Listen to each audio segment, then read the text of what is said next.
Major vote in California this week could expand the presence of driverless cars in San Francisco, but got some new details tonight on the dangers they might pose. Earlier this month in August, San Francisco officials have officially given permission for 2 autonomous vehicle companies to release their vehicles in San Francisco, giving them full autonomy to operate as if they were at Lyft or Uber. The thing that's different from like maybe Tesla, where they have a autonomous drivers feature where you can drive anywhere you want hands-free. The difference here is that there will be no driver in the front seat.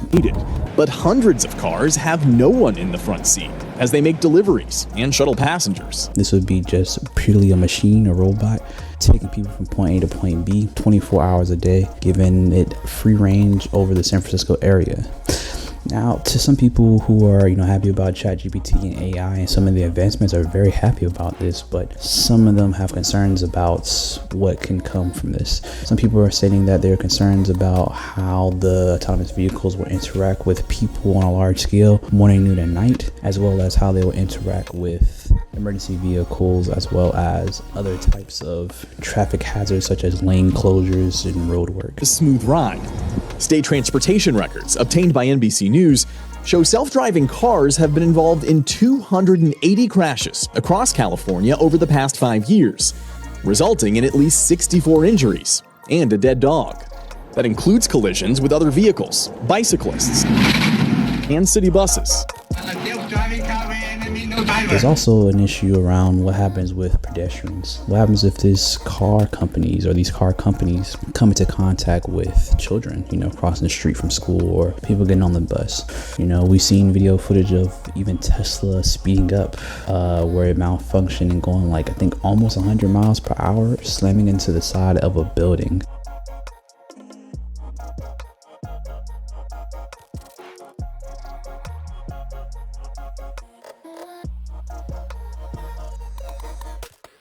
We didn't know what happened to it, it just happened. But what happens if that's on a busy street somewhere in San Francisco and there's people in the way, road work, traffic in general?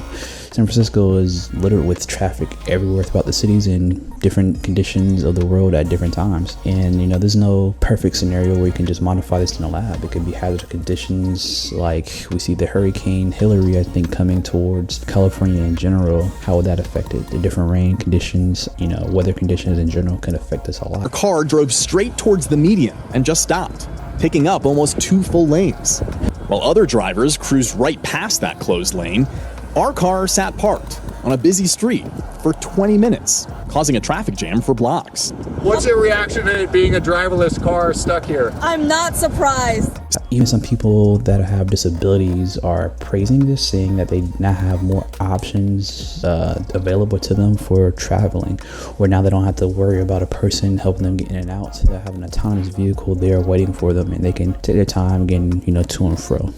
But some people of the disabled community are also having some concerns about it. Like some people who are blind or have vision problems are saying, it may be hard for them to see the car coming or anticipate a car coming. This is another thing that's going to be an issue where a person could be in their front seat and see them clearly and have no trouble stopping. An autonomous vehicle may have a hard time interacting with, somebody who is visually impaired, which is a good question to raise. But some people are saying, well, what happens if this autonomous vehicle may be much safer, especially much safer than maybe people driving under the influence, drunk or high?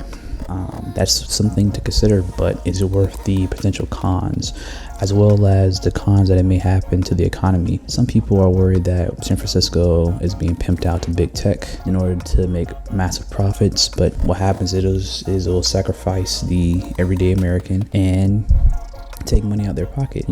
These people who are going to be replaced by these robots are like Lyft and Uber drivers. What happens when their jobs are taken over by robots? And maybe this could even expand to workers or even like mail carriers. Where does this stop? Where does this end? And who's getting this money? It would be tech companies, people who are building out the software, and the CEOs and everybody else that have nothing to do with the actual driving process besides developing the tech. Now, a lot of these are considerations that to take into account and to be worried about. My personal opinion is innovation does take sacrifice. It does have risk inherently involved in them. There will probably be car accidents. There will probably be some type of bodily harm to people. But I don't believe that we should do this at any cost. I think there should be a limit to it, especially if it's running rampant. I don't think that we should just blindly test, because at some point you have to stop. But tell me what you think down in the comment section down below. That being said, your boy Dex, not Dexter.